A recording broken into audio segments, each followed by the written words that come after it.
Selamat pagi semuanya, perkenalkan nama saya Ingrid Presterena dari kelompok 3, mata kuliah Pendidikan Sosial Budaya, kelas 5B, program studi Pendidikan Bahasa Inggris, Universitas Singapura Bangsa Karawang. Dalam kesempatan kali ini saya akan mempresentasikan tentang manusia dalam keanekaragaman budaya.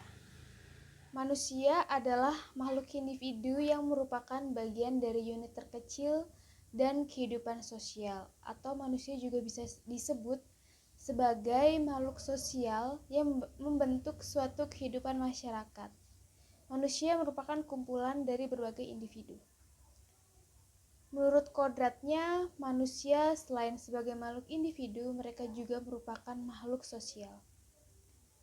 Manusia dapat dikatakan makhluk sosial karena pada dirinya terdapat dorongan untuk berhubungan atau berinteraksi dengan orang lain, di mana terdapat kebutuhan untuk mencari berteman dengan orang lain yang sering didasari atas kesamaan ciri atau kepentingan masing-masing. Manusia juga tidak akan bisa hidup sebagai manusia kalau tidak hidup di tengah-tengah manusia. Tanpa bantuan manusia lainnya, manusia tidak akan bisa berjalan dengan tegak.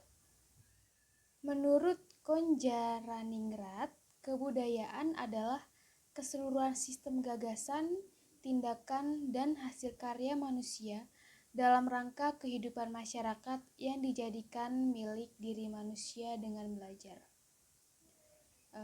Terdapat 3 wujud kebudayaan, diantaranya yaitu yang pertama, wujud kebudayaan sebagai suatu kompleks dari ide-ide gagasan, nilai-nilai, norma-norma, peraturan, dan lain sebagainya. Lalu yang kedua, wujud kebudayaan sebagai suatu kompleks aktivitas serta tindakan berpola dari manusia dalam masyarakat. Dan yang ketiga adalah wujud kebudayaan berupa benda-benda hasil karya manusia. Ketiga wujud yang telah disebutkan di atas dalam kenyataan kehidupan masyarakat tidak dapat dipisahkan satu sama lain. Kebudayaan ideal dan adat istiadat mengatur dan memberi arah kepada tindakan dan karya manusia. Pikiran dan ide-ide maupun tindakan dan karya manusia menghasilkan benda-benda kebudayaan fisik. Dapat kita ketahui bahwa negara Indonesia merupakan salah satu negara multikultur terbesar di dunia. Hal ini dapat terlihat dari kondisi sosiokultural maupun geografis Indonesia yang begitu kompleks, beragam, dan luas. Kemajemukan masyarakat Indonesia paling tidak dapat dilihat dari 2 cirinya yang unik. Pertama, secara horizontal. Ia ditandai oleh kenyataan adanya kesatuan-kesatuan sosial berdasarkan perbedaan suku bangsa, agama, adat, serta perbedaan kedaerahan. Dan kedua, yaitu secara vertikal. Ditandai oleh adanya perbedaan-perbedaan vertikal antara lapisan atas dan lapisan bawah yang cukup tajam.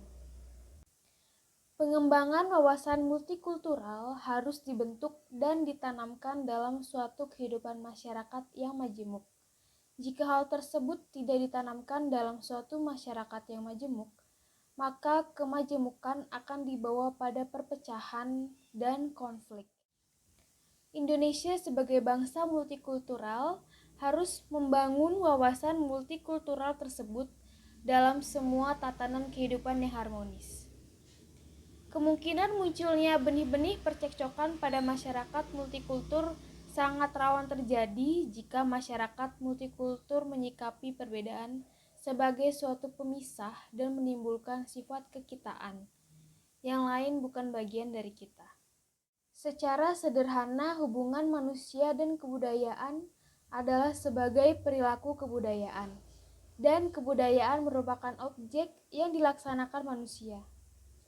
Dalam ilmu sosiologi, manusia dan kebudayaan dinilai sebagai dui tunggal, yang berarti walaupun keduanya berbeda, tetapi keduanya merupakan satu kesatuan.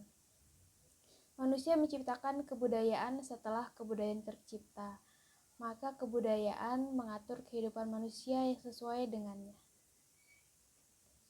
Demikian presentasi dari saya, kurang lebihnya mohon maaf.